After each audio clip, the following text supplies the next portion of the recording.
देवी महागौरीची कथा. पौराणिक कथेनुसार देवी सतीने पार्वतीच्या रूपात महादेवाला पती म्हणून प्राप्त करण्यासाठी कठोर तपश्चर्या केली होती. तपश्चर्येने पार्वतीची त्वचा काळी पडली होती. त्यावरून महादेव पार्वतीला काहीतरी म्हणाले. त्यामुळे त्या दुखावल्या गेल्या आणि तपश्चर्येला निघून गेल्या. तपश्चर्येत इतक्या तल्लीन झाल्या की वर्षानुवर्षे परत आल्या नाहीत. तेव्हा महादेव स्वतः देवीच्या शोधात गेले. देवीपर्यंत पोहोचले.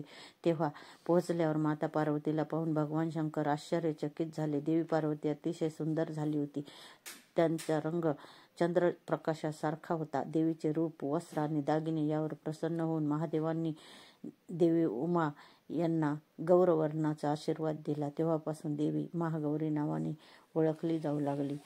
दुसऱ्या कथेनुसार एकदा एका सिंहाला खूप भूक लागली होती. अन्नाच्या शोधात सिंह उमादेवीजवळ पोहोचला व त्या तपश्चर्येतून जागे होण्याची वाट पाहत तेथेच बसला. वाट पाहण्याच्या प्रतीक्षेत तो इतका अशक्त झाला की तपश्चर्येतून जागे झाल्यावर देवीला त्याची दया आली आणि देवीने त्या सिंहाला आपले वाहन बनवले.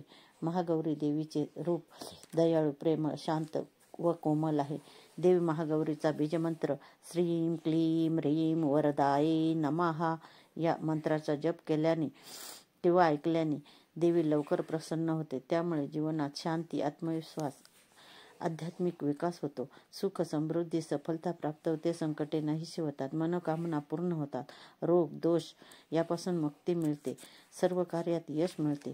सकारात्मक ऊर्जा मिळते. राहू दोषापासून मुक्ती होते. दुर्गा मातेची ही 8वी शक्ती आहे.